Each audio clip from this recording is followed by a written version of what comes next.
नमस्कार। Chanakya IAS academy के daily current affair session में आपका स्वागत है। आज है 11 सितंबर और 11 सितंबर से जितने भी महत्वपूर्ण प्रश्न बनते हैं हम उन पर चर्चा करेंगे। हमारा आज का पहला प्रश्न है, INS Sumedha exercise bright star 23 में हिस्सा लेने किस देश पहुंची है? फ्रांस, मिस्र, जापान या फिर अमेरिका? तो अभी हाल ही में मिस्र में एक्सरसाइज ब्राइट स्टार 23 हो रहा है।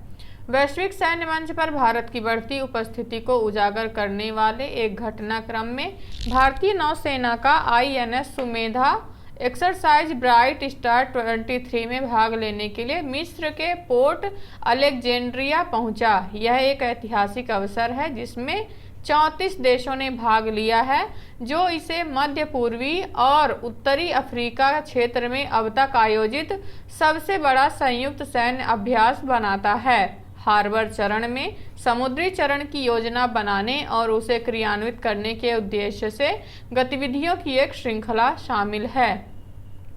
हमारा आज अगला प्रश्न देखेंगे।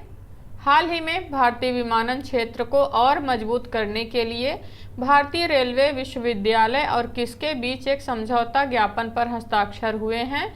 एयर इंडिया, इंडिगो, एयरबस या फिर इनमें से कोई नहीं? तो अभी हाल ही में भारतीय रेलवे विश्वविद्यालय और एयरबस के बीच समझौता ज्ञापन पर हस्ताक्षर हुए हैं। नई दिल्ली में भारतीय विमानन क्षेत्र को और मजबूत करने के लिए भारतीय रेलवे के गति शक्ति विश्वविद्यालय वडोदरा और एयरबस के बीच एक समझौता ज्ञापन पर हस्ताक्षर किए गए हैं। इसके साथ ही एयरबस और टाटा ने वडोदरा गुजरात में भारत में C295 विमान के डिजाइन, नवाचार, निर्माण और विकास के लिए साझेदारी की घोषणा की थी। एयरबस दुनिया में वाणिज्यिक विमानों का सबसे बड़ा निर्माता और हेलीकॉप्टर रक्षा और अंतरिक्ष उपकरण का एक प्रमुख निर्माता है। जहां हम जानेंगे कि गति शक्ति विश्वविद्यालय वडोदरा की स्थापना 2022 में की गई थी। हमारा आज अगला प्रश्न देखेंगे। हाल ही में भारतीय नौसेना और किस देश के साथ द्विपक्षीय नौसैनिक अभ्यास वरुण के दूसरे चरण का समापन अरब सागर में सफलतापूर्वक हुआ है? फ्रांस, अमेरिका, रूस या कनाडा? तो भारत और फ्रांस के बीच का सैन्य अभ्यास है वरुण। भारत फ्रांस द्विपक्षीय नौसैनिक अभ्यास वरुण के 21वें संस्करण का दूसरे चरण का समापन अरब सागर में सफलतापूर्वक हुआ। इस द्विपक्षीय नौसैनिक अभ्यास का प्राथमिक उद्देश्य युद्ध लड़ने के कौशल को बढ़ाना और परिष्कृत करना, अंतर संचालनीयता में सुधार करना और क्षेत्र में शांति, सुरक्षा और स्थिरता को बढ़ावा देने की क्षमता का प्रदर्शन करना था। भारत और फ्रांस के बीच यह द्विपक्षीय नौसैनिक अभ्यास 1993 में शुरू हुआ था। 2001 में इसे आधिकारिक तौर पर वरुण नाम दिया गया था। हमारा आज अगला प्रश्न देखेंगे। हाल ही में किस राज्य के सेनहरी लोक एवं सांस्कृतिक दल ने इटली के मिलान में आयोजित होने वाले नॉर्थ इंडिया फेस्टिवल में हिस्सा लिया है? मिजोरम, मणिपुर, असम या फिर नागालैंड? तो अभी हाल ही में मिजोरम ने सेनहरी लोक एवं सांस्कृतिक दल में हिस्सा लिया है।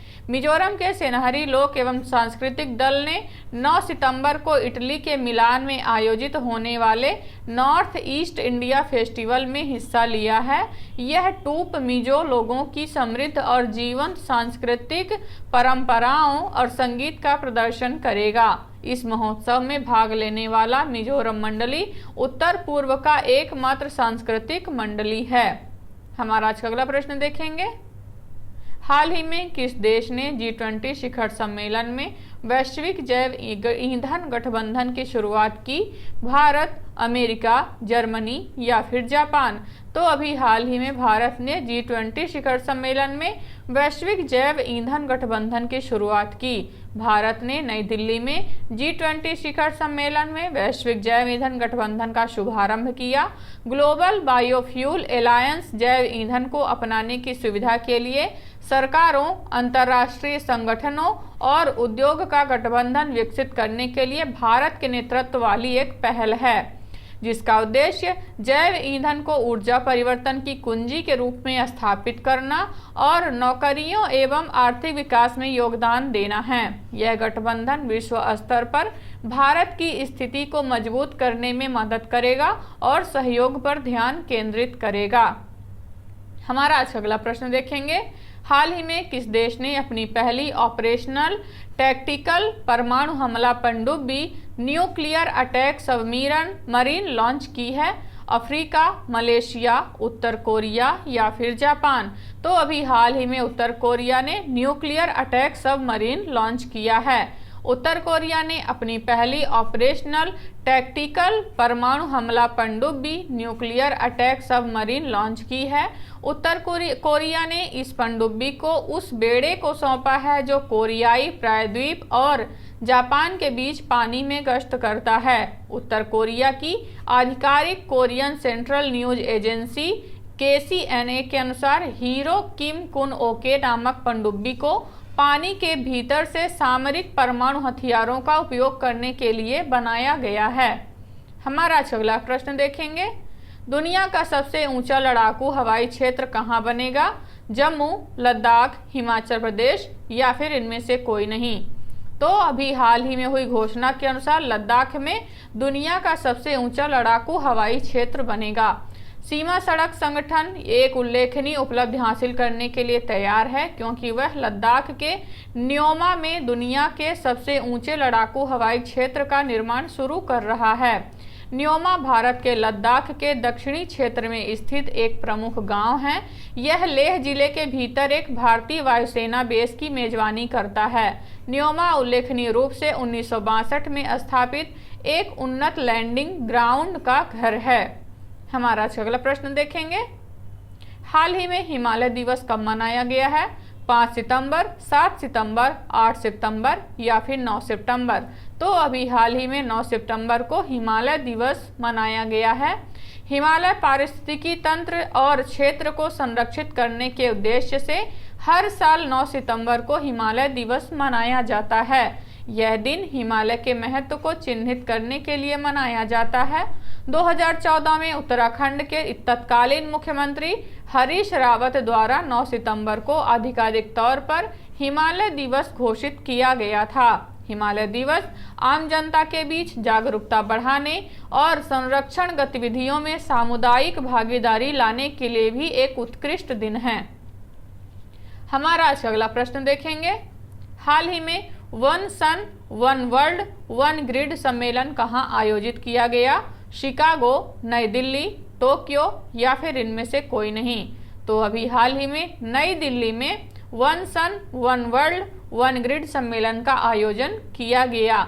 18वें G20 शिखर सम्मेलन के क्रम में नई दिल्ली में एक सूर्य, एक विश्व, एक ग्रिड के लिए ट्रांसनेशनल ग्रिड इंटरकनेक्शन विषय पर एक दिवसीय सम्मेलन आयोजित किया गया।